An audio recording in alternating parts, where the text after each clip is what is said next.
प्रमुख प्रचार अभियान के अंतर्गत सशस्त्र सीमा बल 29वीं वाहिनी गया के कमांडेंट H.K. गुप्ता के निर्देशानुसार BP पेसरा company commander assistant commandant Ramveer Kumar के नेतृत्व में सुलेबाट्टा ग्राउंड में फुटबॉल टूर्नामेंट का आयोजन किया गया।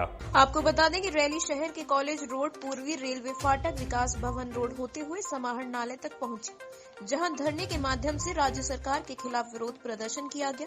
कार्यकर्ताओं को संबोधित करते हुए राजमहल विधायक अनंत ओझा ने कहा कि झारखंड की हेमंत सरकार भ्रष्टाचार में लिप्त है। राज्य में लगातार महिला उत्पीड़न का मामला हो रहा है। प्रत्येक साल 5 लाख युवाओं को नौकरी देने का वादा भी सरकार पूरा नहीं कर पा रही है। उन्होंने कहा कि किसानों को प्रधानमंत्री किसान सम्मान निधि नहीं दी जा रही है।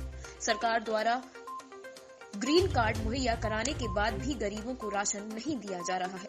दुमका सांसद सुनील सोरेन ने कहा कि राज्य की सरकार पर मोर्चा पर विफल रही है। राज्य में खनिज संपदा की लूट मची है।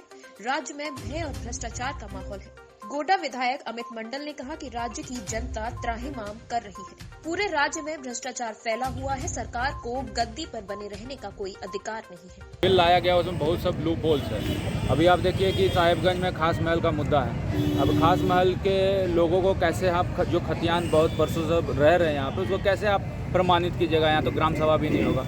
तो इन सब चीज़ों से कहीं ना कहीं साजिश की बू आती है। साजिश की बू इसलिए आती है क्योंकि ग्राम सभा एक बहुत ही कमज़ोर माध्यम है किसी को भी प्रमाणिकता देने के लिए। अभी मान लीजिए कोई बांग्लादेश से आके यहाँ पर बैठ जाता है और उसको ग्राम सभा से कुछ पैसा देके उसको पास कर दिया जाता है तो खतियानी हो जाएगा। खतियानी हो जाएगा तो उसका वोटर लिस्ट में नाम आ जाएगा और उससे पूरा पॉलिटिकल सिचुएशन जो है वो साहिबगंज का बद से बदतर हो जाएगा।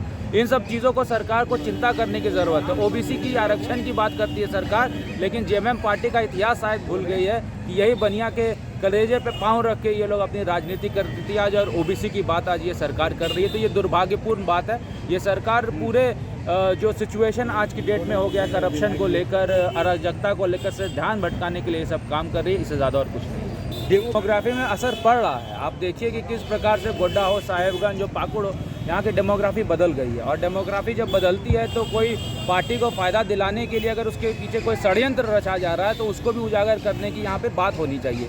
लेकिन दुर्भाग्य कहिए कि ये सरकार जो है वो राजनीति से प्रेरित होकर ऐसे बिल ला रही है। अभी आपने बिल लाया मॉब लिंचिंग का बिल आया तो कितने लोगों का आपने मॉब लिंचिंग के तहत यहाँ पे प्रोसिक्यूट किया। मुझे लगता है कि ये सिर्फ और सिर्फ अपीजमेंट पॉलिटिक्स है जो सरकार कर रही है। वोट बैंक बचाने की पॉलिटिक्स कर रही है जो कि प्रदेश के हित में कभी नहीं है।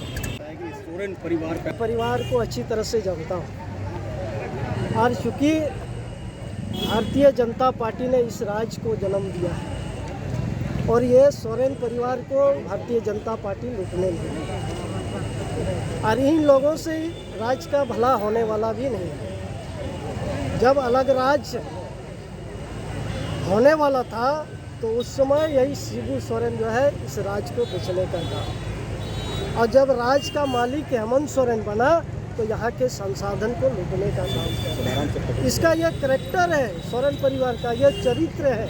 इसीलिए के भारतीय जनता पार्टी पैनी नज़र रखा हुआ है कि हरगिज यहाँ जो है लूटने नहीं देंगे और ये सरकार को हटा के रखेंगे। प्रातः दर्पण न्यूज के लिए साहिबगंज झारखंड से अरविंद कुमार।